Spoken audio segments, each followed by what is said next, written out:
I have a love-hate relationship with rainy days. There's something about them.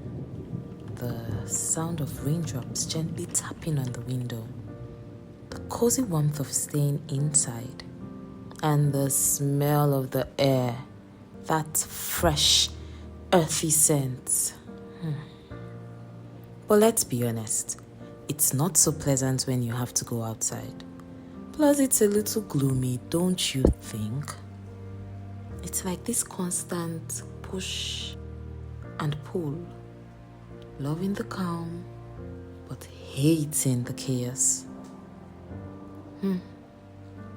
Do you love rainy days?